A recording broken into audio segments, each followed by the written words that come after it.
Olá, o programa Espaço Aberto de hoje vai conhecer o Lar Ternura.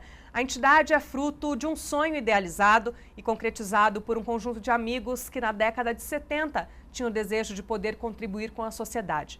O objetivo deles é dar ensino digno às crianças carentes da região leste de Campinas. A associação sem fins lucrativos, a ONG também presta um importante atendimento social para Campinas. Eu recebo no estúdio para esse bate-papo o presidente e fundador do Lar Ternura, Pedro Antunes Negrão, conhecido como Dr. Negrão, assistente social Sônia Regina Ruano e a diretora pedagógica Cláudia Shimamoto. Gente, obrigado pela presença de vocês, doutor, Sônia, Cláudia.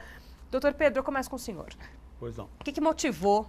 A gente já está aí com um trabalho de 37 anos de história. Há 37 anos atrás, por que se pensou em criar uma entidade chamada Lar Ternura? Nessa época, havia um movimento da Igreja Católica em Campinas chamado Encontro de Casais com Cristo.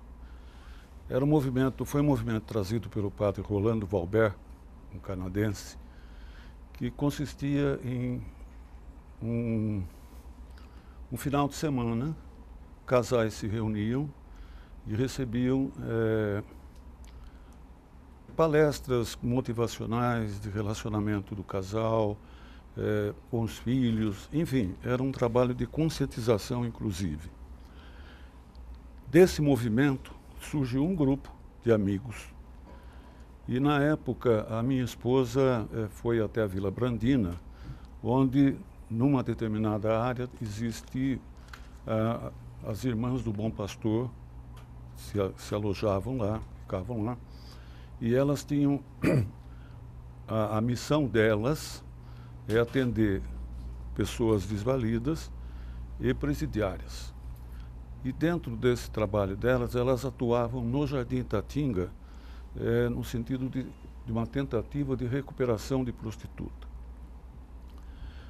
Dessa primeira visita, nós tomamos conhecimento que na paróquia, na igrejinha que tem lá no Jardim Itatinga, existiam crianças, filhos de prostitutas, que eram cuidadas por ex-prostitutas. E nós resolvemos fazer o Natal dessas crianças.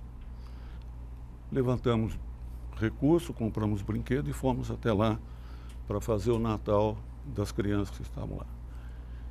E tomando conhecimento dessa situação, as mães em processo de recuperação, as crianças sendo cuidadas naquele espaço, junto com o padre Haroldo, que também iniciava o movimento em Campinas, nós resolvemos fundar uma entidade para dar retaguarda para esse trabalho. Então, enquanto as mães participavam do processo de recuperação, elas saíam daquele ambiente, nós dávamos cobertura e assistência para as crianças. Isso durou alguns anos, nós alugamos uma casa na rua Paula Bueno, com doações, movimento de amigos. Essa casa abrigou durante um certo tempo as crianças e as mães participavam de todo o trabalho de recuperação. Algumas saíram realmente da vida de prostituição, outras voltaram, até que num determinado momento as Irmãs do Bom Pastor deixaram de atuar.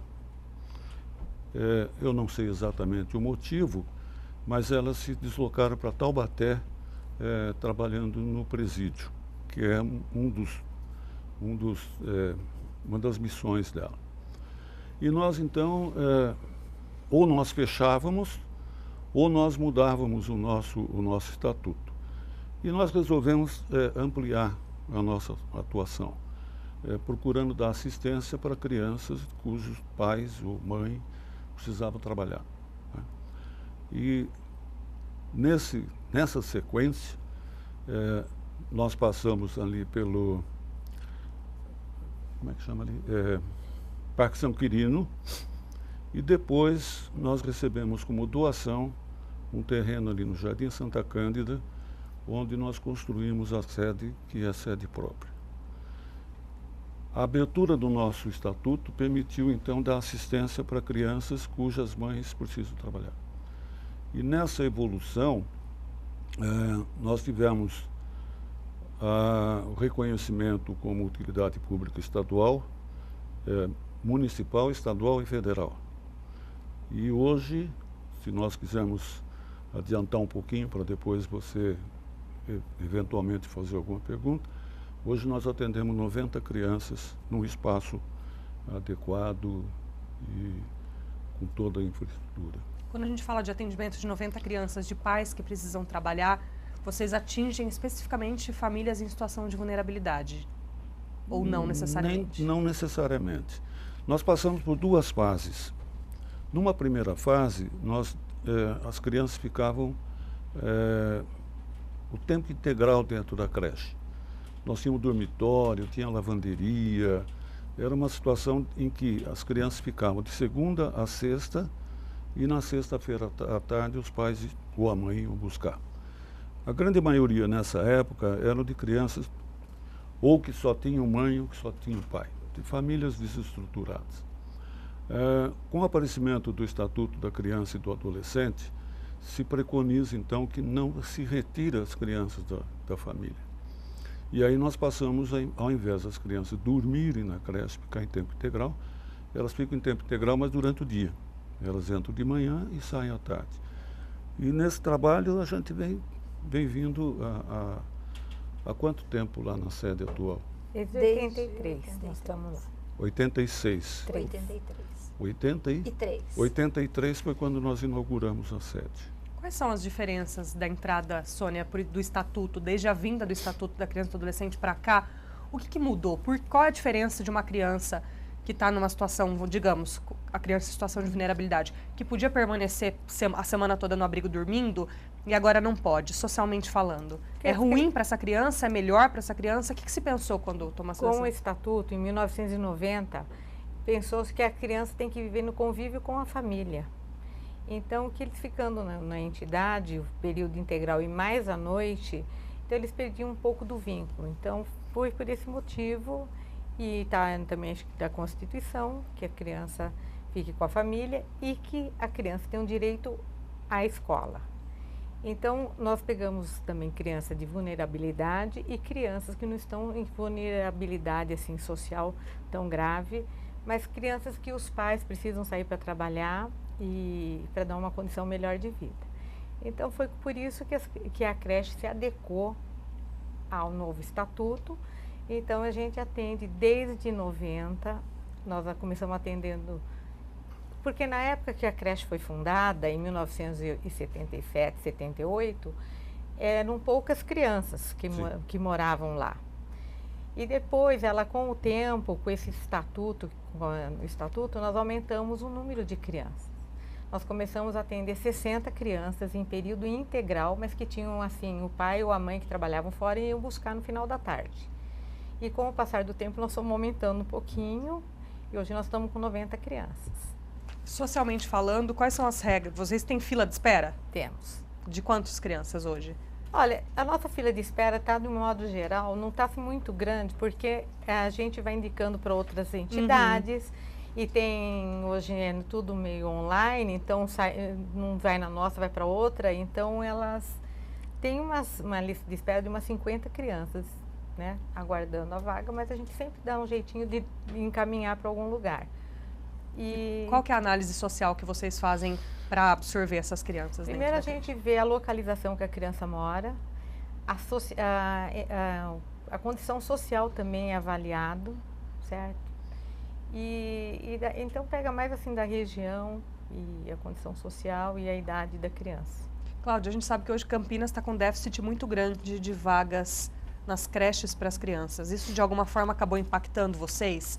Gerando mais demanda ou deixando vocês aí em alguma situação desagradável de receber tanta criança precisando de creche e de repente não poder acolher todo mundo, apesar de que a Sônia falou que a ideia foi ir distribuindo essas crianças ao longo dos trabalhos que tem em Campinas. Mas vocês percebem essa falta de vagas nas creches? Com certeza.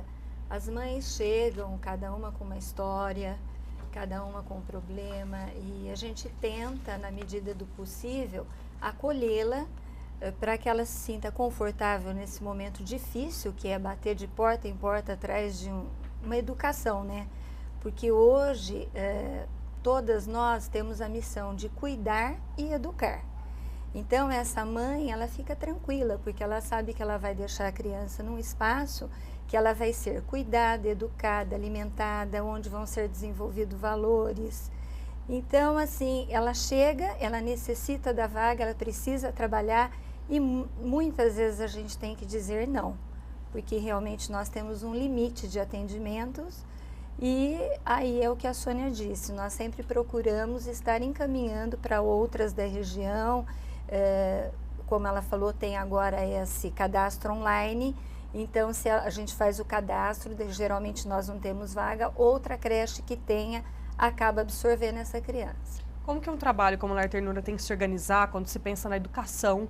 Hoje, qual que é a idade que vocês atingem de crianças? De 3 anos e meio até 5 anos e 11 meses. Então, não chega a ser a educação, a alfabetização. Na verdade, assim, nós temos um trabalho de estímulo à leitura e à escrita. Nesse trabalho de estímulo à leitura e à escrita, tem uma série de atividades que acabam a criança chegando no final do ano, ela está lendo. Nós temos 3 salas, né? Então, a última sala nossa da educação infantil, eles acabam, em grande parte, terminando o ano com leitura. E esse ano de 2014, nós ficamos até muito felizes porque 6 crianças do Lar Ternura participaram de processo seletivo de bolsa de estudo em escola particular de Campinas e os 6 entraram. Inclusive uma menininha nossa entrou concorrendo com 58 crianças e ela passou em primeiro lugar. Caramba! Então aí nós fomos em busca de parceiros para doar material escolar, em busca de parceiros para doar uniforme. Então isso é muito gratificante para a nossa equipe toda, porque a gente vê que o trabalho tem resultado. Então nós estamos plantando sementes e graças a Deus ao longo desses anos estamos vendo os frutos. Doutor Pedro, a gente está vivendo uma discussão muito atual na sociedade, que é a questão da redução da maioridade penal, e toda vez que a gente toca nesse assunto, a gente chega no ponto da falta de valores, da falta de educação, da falta de diálogo dentro de casa, do ambiente em que essas crianças cresceram, que muitas vezes acaba influenciando quando elas chegam nessa idade dos 16, 17 anos. Quando a Cláudia fala, a gente se propõe a cuidar dessas crianças, a educar, dar uma pré-educação para essas crianças, mas a gente se propõe a dar valores. De que valores a gente está falando? Quais são os valores hoje que a gente tem que dar para uma criança de até 5 anos? Pergunta difícil, mas vou tentar responder. O ambiente dentro da entidade é um ambiente extremamente saudável, um ambiente familiar. As crianças convivem, aprendem a se conviver, né, Cláudia? Exatamente. Elas aprendem boas maneiras, elas aprendem comportamento, enfim, é dada uma educação a essas crianças porque elas não ficam com os pais. Nós acreditamos que ao longo desse tempo nós tenhamos formado pessoas, cidadãos honestos e trabalhadores. Nós não temos estatística de acompanhamento, né? Em final de ano, quando nós fazemos o encerramento do ano letivo, é comum aparecer dentro dessa convivência, dessa confraternização, ex-internos nossos, garotos que passaram por lá, que hoje têm a família constituída. Então, pegando a sua pergunta, e é um assunto que está em voga, né? Eu entendo que, primeiro, tem que haver educação. Segundo, tem que haver uma tentativa ou uma forma de olhar para essas famílias desestruturadas. Porque diminuir a maioridade penal, eu não vejo como solução. Infelizmente, o que eu vejo é que a penalidade dada a um jovem infrator ou menor infrator, ela é muito curta. Ela é muito curta e ele, ao completar os 18 anos, ele não tem mais nenhuma culpabilidade, ele é primário. Então isso preocupa, né? Eu ouvi esses dias palestras, discussões jurídicas a respeito. A opinião pública está dividida, né? Por outro lado, não adianta reduzir a idade penal, a maioridade penal, se não tiver condições de abrigar esse infrator e tentar recuperá-lo. Eu vejo dessa forma. A entidade, então, voltando um pouquinho à sua pergunta, procura nessa fase, até os 5 anos, até praticamente 6 anos, dar uma formação adequada para ela. A gente pode dizer que a formação de caráter, Cláudia, começa já nessa fase? É nessa fase em que se consegue notar a personalidade da criança, quando ela começa a desafiar o adulto, começa a ficar um pouco mais esperta. Se bem que as crianças hoje em dia estão tão espertas que estão surpreendendo a gente, né? A gente com 5 anos não passava...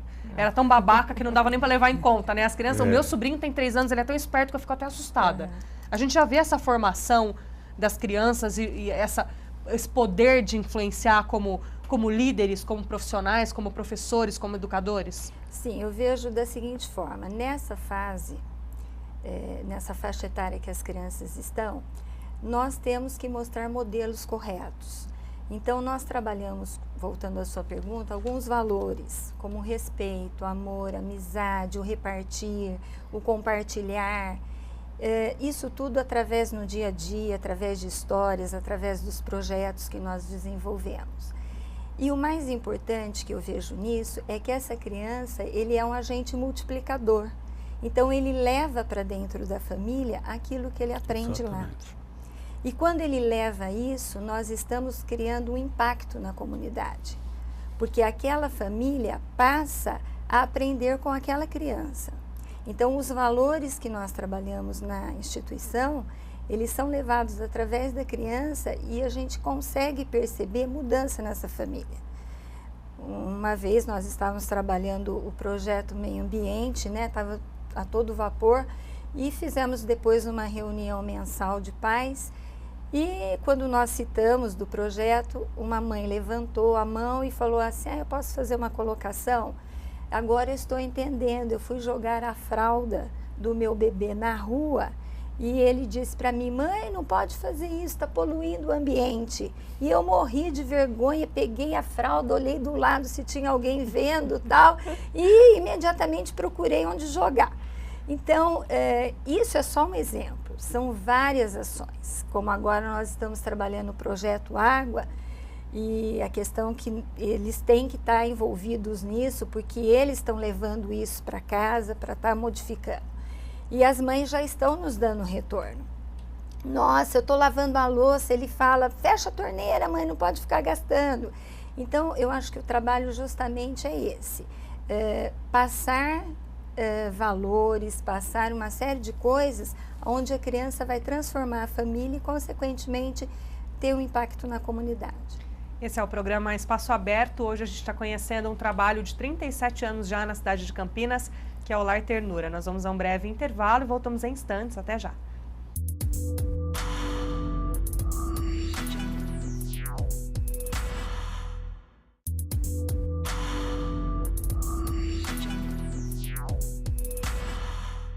Estamos de volta, esse é o programa Espaço Aberto. Nós estamos sempre inéditos aos domingos, à 1h da tarde, na TV Câmara Campinas. Você que conhece algum trabalho social da cidade, que queira participar ou indicar para a gente, basta entrar em contato pelo Twitter no @Câmara Campinas, também no Facebook, na nossa página TV Câmara Campinas, e ainda no e-mail da nossa redação, que é o redaçãotv@campinas.sp.leg.br.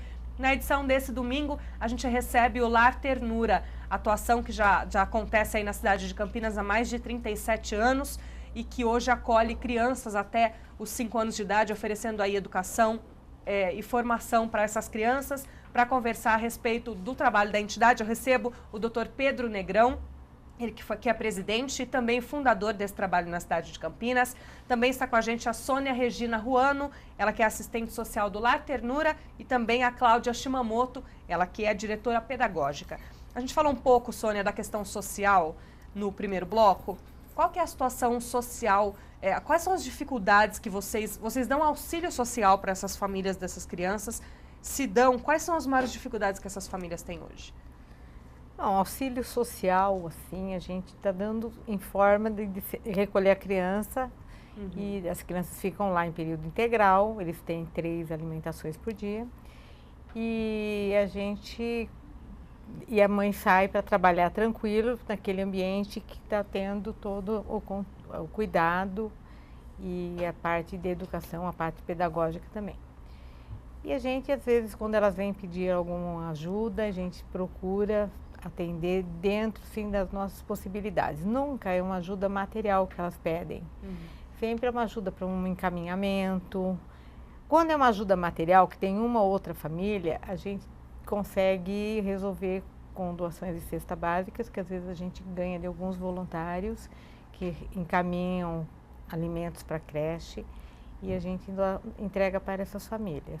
No mais, a gente encaminha para fono ou para psicólogos, ou mesmo para médicos, quando elas vêm pedir ajuda. Existe uma parceria da entidade com o poder público no sentido de saúde, de encaminhamento dessas crianças? Parceria, a gente tem contato sim com os postos de saúde que são da nossa região, que é o Taquaral, o posto de saúde Taquaral, e o posto de saúde São Quirino, que é onde as crianças moram. E a gente tem contato. Então, quando tem qualquer problema, a gente liga lá, ou eles também entram em contato com a gente. Então, existe essa parceria em algum sentido pública com o Lar Ternura hoje? Como que vocês conseguem se organizar? Existe apoio do poder público, recurso, sim, apoio pedagógico? Qual que é o envolvimento do poder público com o Lar Ternura hoje? Vamos voltar um pouquinho no tempo. A entidade, quando ela surgiu, quando eu falei desse grupo de casais, nós chamávamos de grupão, porque eram muitos casais. E nós fazíamos promoções. Nós somos os pioneiros em Campinas em jantar beneficente. Nós chegamos a fazer jantar nos clubes de Campinas para 400 pessoas. E toda a equipe, esse grupo todo é que trabalhava. Então, nós tivemos um período de manutenção da entidade exclusivamente com essa atividade.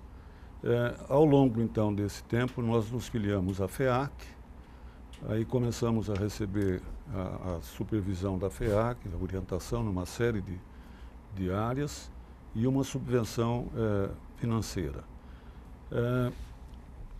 A parceria com o Poder Municipal se deu primeiro na Secretaria de Assistência Social e na Secretaria de Educação.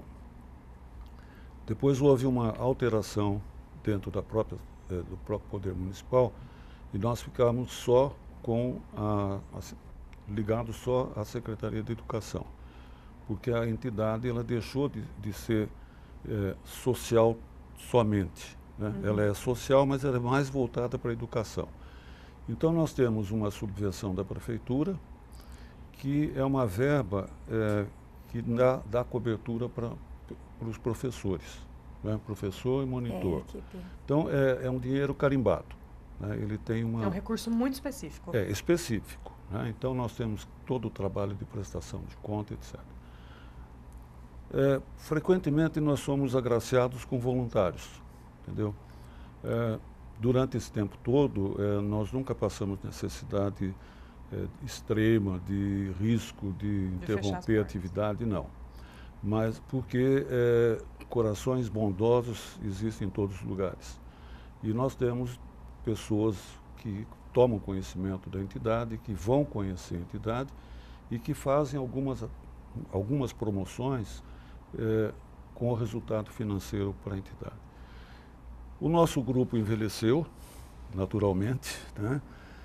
Quando nós começamos, eu não tinha esse cabelo branco de hoje. Né? Nós tínhamos todo o vigor de trabalho. Aquela entidade foi construída à custa de churrascos e rifas e festas. Então, esse grupo deixou de fazer esses jantares beneficentes. Nós passamos a fazer pizza para viagem. Então, nós fazemos, porque o que acontece dentro das entidades de terceiro setor? Quando elas recebem subvenção, como elas são beneficentes, elas gozam de isenção de imposto de renda e de cota patronal de seus funcionários. Em contrapartida, ela tem que ter no mínimo 30% da receita de recursos próprios. E nós temos que correr atrás disso. E esse recurso vem ou de doações ou das nossas atividades de vendendo pizza e trabalhando no final de semana.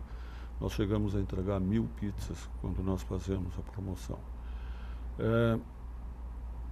Recentemente nós recebemos com um brinde de uma empresa, de uma consultora muito grande da região, fez uma reforma fantástica dentro da entidade, corrigindo uma série de deficiências que a gente estava tendo, e por falta de recursos realmente para poder investir.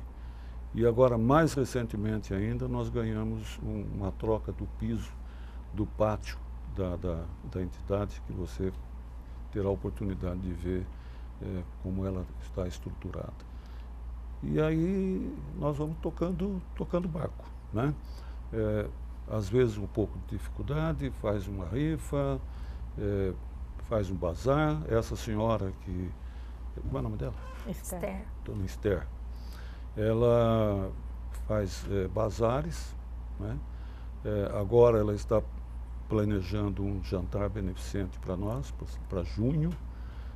Nós vamos aí ter que correr atrás de vender convite. E com isso a gente mantém a entidade dentro dos padrões adequados. A gente sabe que contar com recurso público é uma coisa complicada, porque se existe a prestação de contas, né? Completamente. E a gente sabe que o poder público não pode dizer, vamos dispor de X reais por mês para ajudar vocês.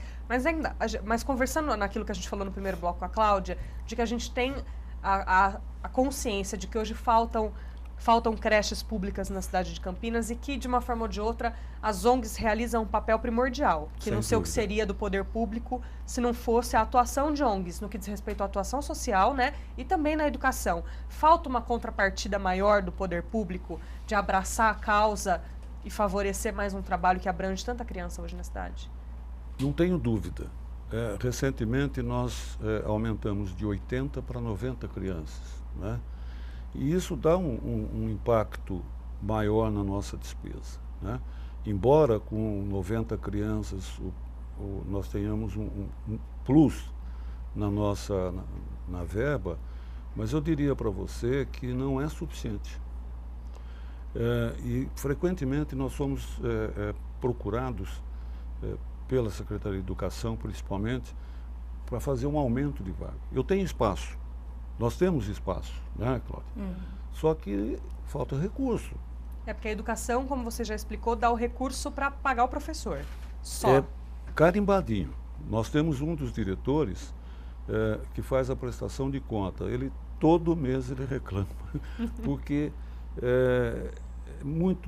é muito minucioso. Nós temos que ter 2 contas em banco, porque uma delas só pode sair para determinada coisa. Eu entendo a necessidade de se prestar conta de recursos públicos, mas eu vejo assim, se nós tivéssemos um aporte financeiro maior dentro do custo de cada criança, nós teríamos condição de atender mais. Porque se eu coloco, elas podem me corrigir porque elas estão lá dentro o dia todo, mas o aumento de número de crianças implica em mais professor, mais monitor, mais cuidador, né? Mais cuidador, mais alimentação, quer dizer, então isso impacta na nossa despesa. O SEASA manda alimentação para vocês também? Manda, nós temos alimentação do SEASA. Hoje vocês contam com qual corpo de funcionários, Cláudia? Tem parte remunerada, parte de corpo voluntário, diretoria voluntária, né? Total. A diretoria voluntária, e nós somos 17 membros da equipe pedagógica, né, e operacional.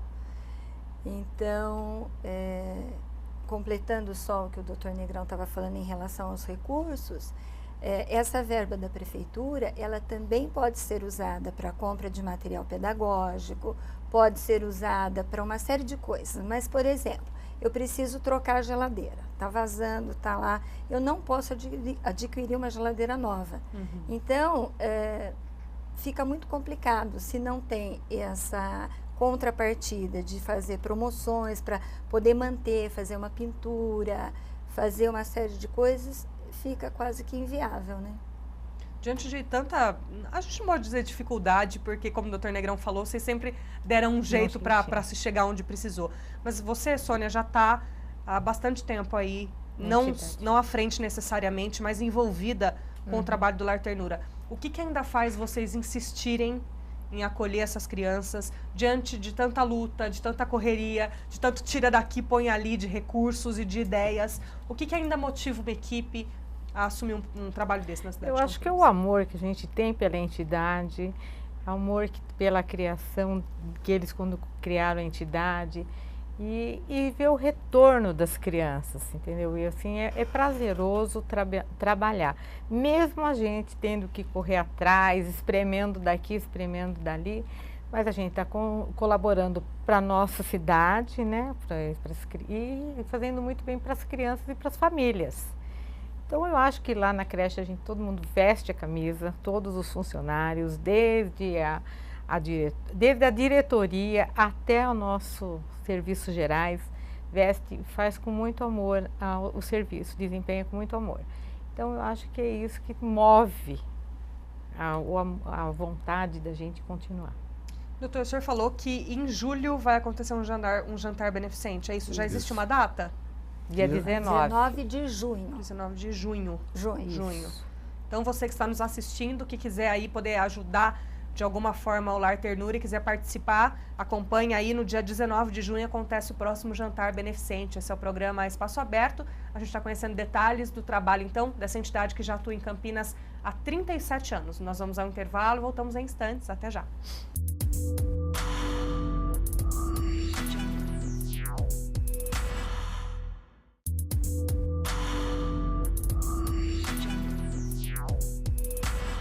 Estamos de volta, esse é o programa Espaço Aberto, já no último bloco, conhecendo os detalhes do trabalho do Lar Ternura, que já atua na cidade de Campinas há 37 anos, cuidando de crianças, não só na educação, mas socialmente falando aí também das famílias dessas crianças.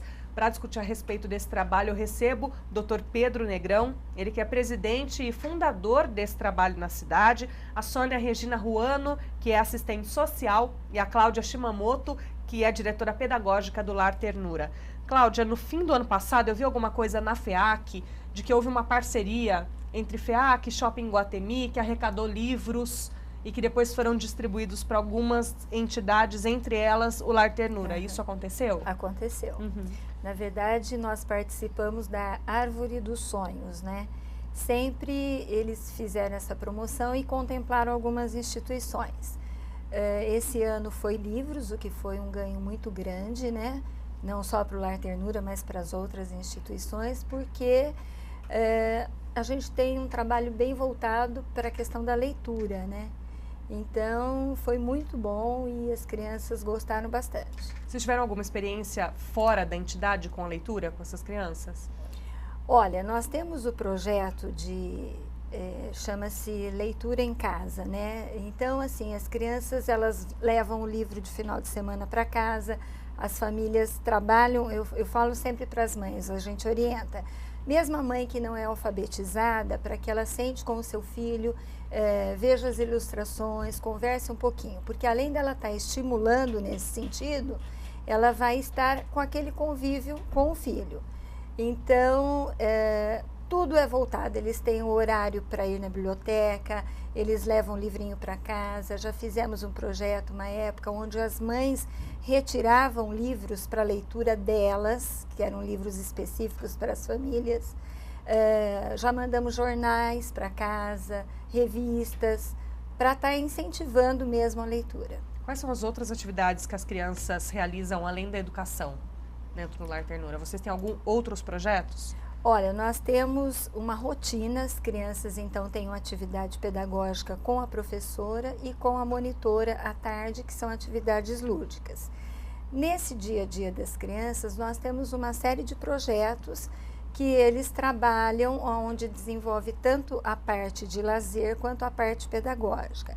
Então, tem o projeto Vivendo Valores, onde uma contadora de história vai semanalmente. Nós temos livros específicos que falam de algumas histórias envolvendo bullying, envolvendo valores, envolvendo respeito ao outro. Então, ela trabalha esse valor através da contação de história, com eles semanalmente. Temos o projeto da Horta, projeto Meio Ambiente, o projeto Quem Sou Eu, onde eles constroem um personagem, um boneco, que a turma resolver, e leva esse personagem para casa.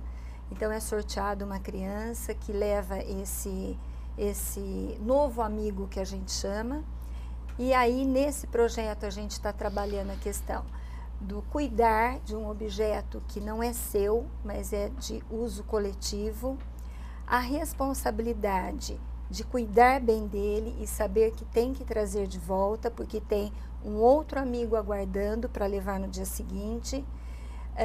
A mãe manda um relatóriozinho do que fez com a criança, com aquele objeto que levou. Temos um também muito interessante que chama Jogando em Casa, aonde nós sorteamos uma criança que leva um brinquedo ou um jogo para casa para brincar com a família. Então, são ações onde a gente está sempre querendo trazer a família para dentro da instituição e querendo que ela participe cada vez mais das atividades da instituição. As famílias se envolvem? Tanto quanto vocês esperam ou esperariam? Olha, eu sempre digo que a gente não pode esperar muito. Por quê? Para não se frustrar. Então, eu penso assim, se nós conseguirmos com 10%, já é um ganho. Só que a gente procura fazer de uma tal forma que eu posso dizer para você que hoje 70% das famílias estão envolvidas. Por exemplo, na reunião de pais, nós sempre temos a primeira meia hora, onde nós passamos um vídeo ou levamos alguém de um posto de saúde, alguém para dar alguma palestra, um pediatra, um dentista, e sempre procuramos estar envolvendo ela para dentro da instituição. Quando fazemos a pizza, convidamos as mães que querem participar, que querem ajudar na elaboração da pizza no dia, né? E a gente, graças a Deus, tem tido um retorno das famílias. Quando a gente fala, Sônia, de crianças de até 5 anos, a gente sabe que quando a gente lida com adolescentes, alguns problemas vêm à tona, né? A questão da sexualidade, a questão do bullying, até que a própria Cláudia falou. Quais são a rotina, o dia a dia com crianças de até 5 anos? Quais são as demandas que essas crianças trazem? Com relação a problemas, assim, eles também têm uns probleminhas de sexualidade, que são, muitas vezes, a gente percebe, depois faz o trabalho, de limites, a gente encontra bastante problemas de limites, mas esses problemas normais que todo mundo tem. Quando a gente fala de problemas de limites, é porque falta incentivo, Cláudia, desses pais para essas crianças? São limites de desenvolvimento que você está falando? Não, limite Sônia? de respeito, limite de comportamento, é uma parte, assim, que até a gente faz. Quando ela falou da reunião de pais, a gente projeta, às vezes, algum vídeo sobre como a mãe deve se, assim, para pôr limites nos filhos. Dizer não, que é o mais Dizer difícil que a gente tem como se comportar, hoje, né? sabe? Porque senão a gente vai ter meio até aquele, eu tô aqui na creche, eu não quero respeitar o professor, não respeito o meu amigo. Então, nós temos esse tipo de limite, de problema de limites também, mesmo nas crianças pequenas. Porque hoje em dia as crianças estão muito mais, como você mesmo já falou. Do mesmo jeito que elas estão espertas, elas estão se rebelando antes do tempo, né? Exatamente. Na verdade, eu penso assim, hoje muitos pais são primeiro amigo do filho e não pai e mãe.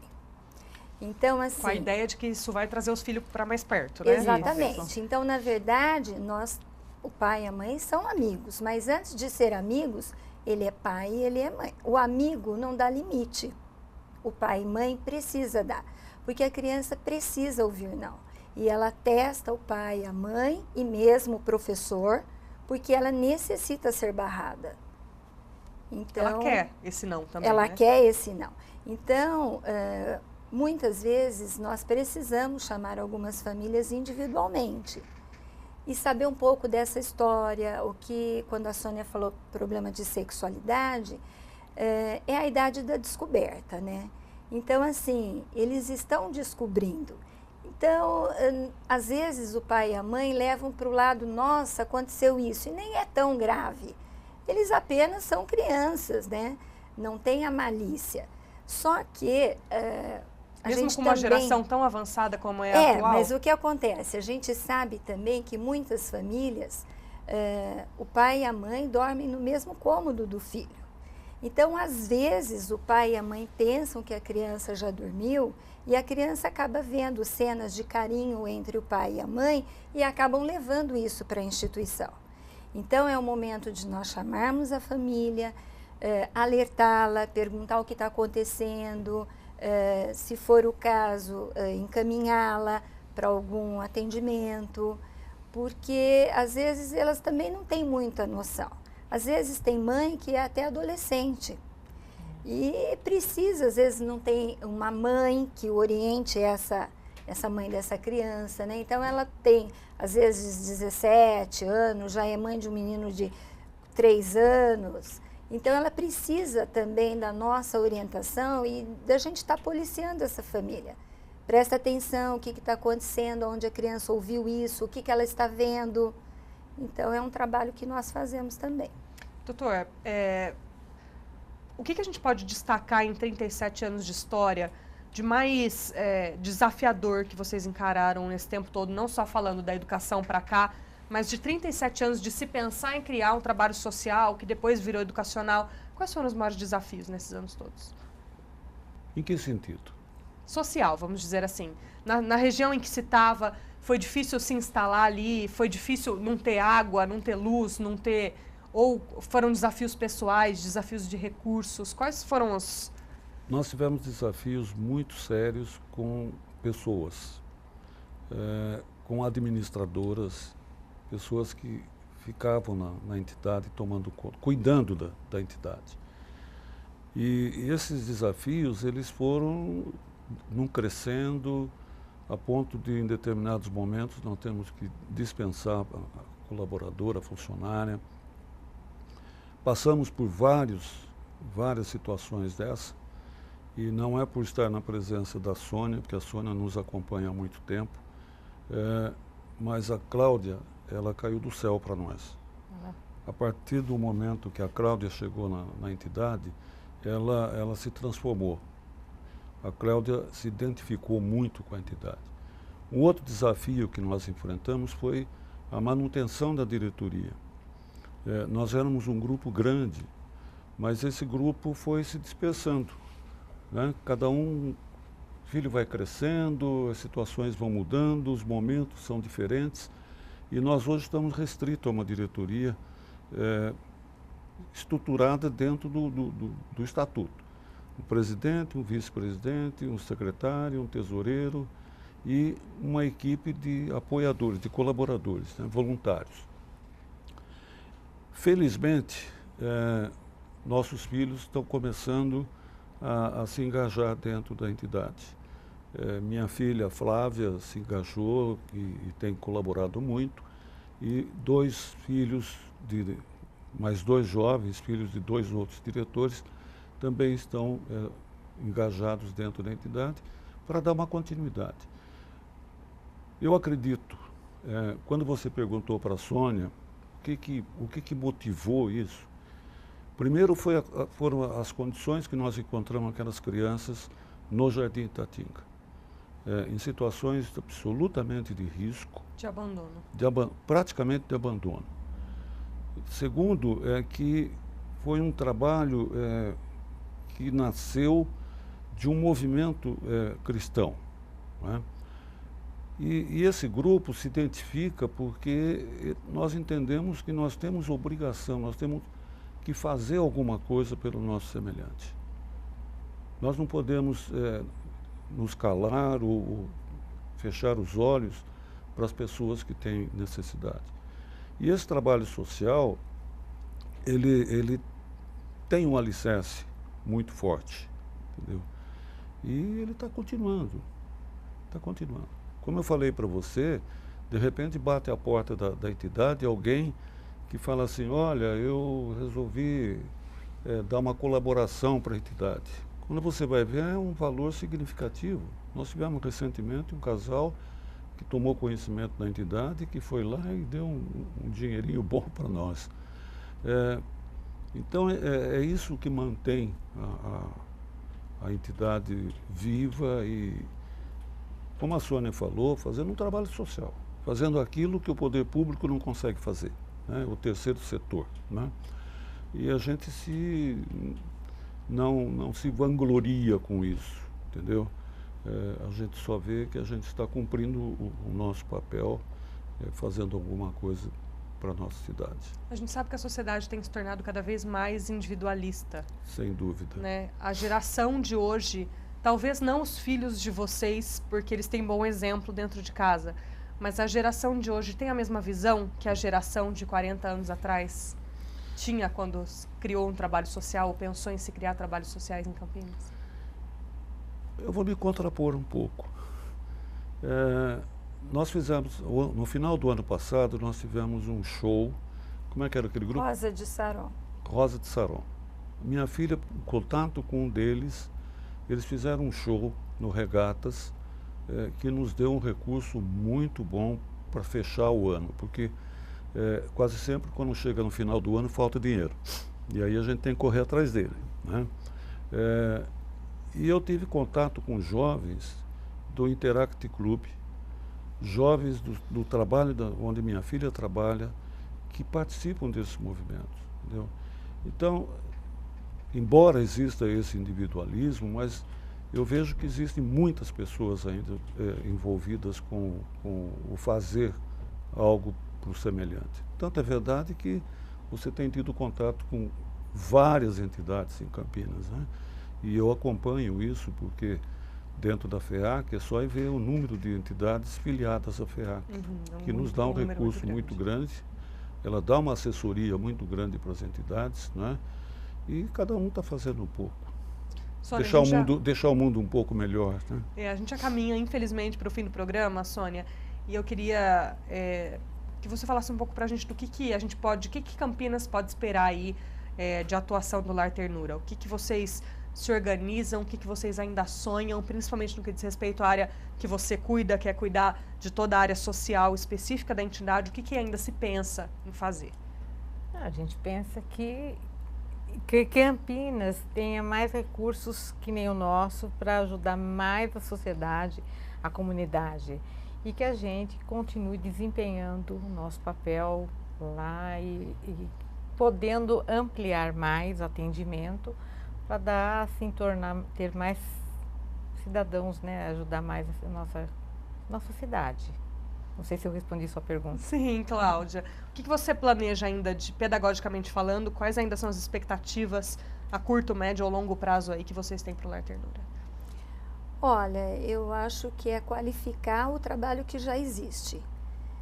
Hoje estamos com um trabalho, graças a Deus, bom, mas assim, a gente não para, né? Então é buscar conhecimento, buscar parcerias, buscar cursos, buscar qualificação para qualificar cada vez mais, não só a mim, mas a equipe toda, através de cursos de capacitação, para qualificar o trabalho, para que as crianças ganhem com isso, né? Porque uma equipe qualificada, quem está ganhando são as crianças. Doutor Pedro, o que a gente pode desejar ou esperar para a vida dessas 90 crianças que hoje contam com toda a estrutura que vocês têm para oferecer? Qual que é o futuro que se sonha e que se planeja para essas crianças? Historicamente, nós observamos um fato interessante com o acolhimento dessas crianças. Como os pais precisam trabalhar, então eles acabam tendo melhores condições financeiras. Eles têm uma qualidade de vida melhor como a Cláudia falou, essas crianças levam para casa instruções, levam valores para casa, a ponto desse exemplo que a Cláudia falou, da mãe que ia jogar a fralda para fora, né? Então, esse trabalho dentro da entidade, com certeza, está formando cidadãos úteis à sociedade. E o que tem a curto, médio e longo prazo de sonhos para a atuação do Lar Ternura? O que vocês ainda planejam que não conseguiram realizar? Eu acho que nós já realizamos a nossa missão, a missão de vocês já... Eu acho que nós já atingimos o nosso objetivo.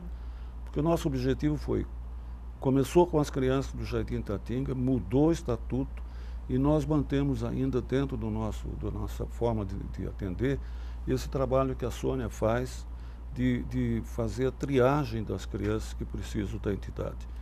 E eu acho que esse trabalho tem que continuar, né? Os desafios vão continuar, né? Como eu te falei, os filhos estão se envolvendo, então isso nos dá uma certa tranquilidade da continuidade da entidade. Eu acho que não vai faltar criança para cuidar, né? É só ver o índice de natalidade na região e não vai faltar, infelizmente, crianças carentes e que precisam de auxílio de atendimento. Obrigada pela presença de vocês. Obrigada, Cláudia. Estamos Obrigada, doutor. Obrigada, Sônia. E vou ficar muito feliz com a sua visita. A gente vai, com certeza. Você vai ver que é uma entidade que está muito bem estruturada, muito bem organizada, com todos os cuidados que a gente tem que ter. Em breve, você que está nos assistindo hoje, confere também no nosso jornal uma edição nossa de ida até o Lar Ternura para conhecer os detalhes das instalações deles. E mais uma vez a gente relembra você que não ouviu, não assistiu esse programa no segundo bloco, que no dia 19 de junho o Lar Ternura vai preparar um grande jantar beneficente.